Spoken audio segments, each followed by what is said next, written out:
Засос койсо болобу деген маселеде бүгүн эски адамдар түшүнбөшү мүмкүн засос эмне деп.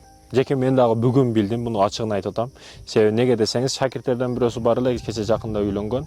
Анан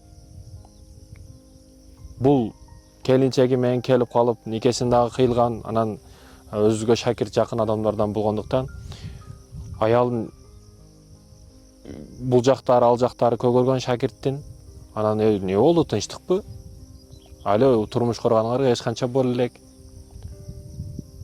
Бири-бириңерди ушунчалык урушуп уруп атасыңарбы, кызарып, көгөрүп, ар жериңер ар нерсе болуп кетиптир деп кичине тийишип эме кылып урмуш болсом, урбаң.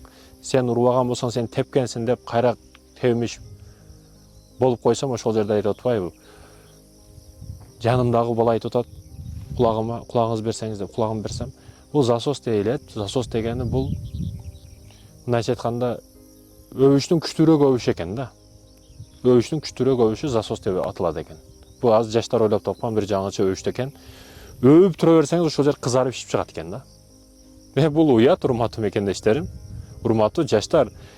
Ушу засос деген нерсенин бетине мону көрүнө турган жерине койбогула, элдер туура эмес түшүнөт экен, бул урат экен аялын же күйөөсүн урат экен деп. Көрүнбөй турган жерине койгула. Макул, көрүнбөй турган жерге дагы коюш туура эмес негизи, менин оюмча. Себеби ал баняга барып калат, эки жака барып калат, уят бул. Аялынан муш жедиңби деп. Түшүнбөгөн адамдар ошентип ойлойт.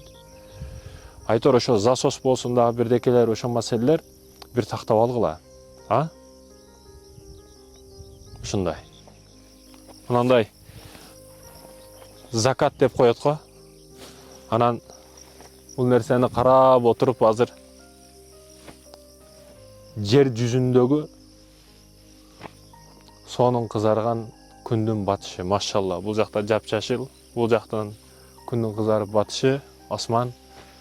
Мындай нерсени көрүш эле керек да. Адам эч кайсы камера, мына балдар тартып жаткан камера, эч кайсы эмелер бул көргөнгө баары жетпейт. Эч кайсы камера көрсөтүп бере албайт бул сулуулукту, кооздукту.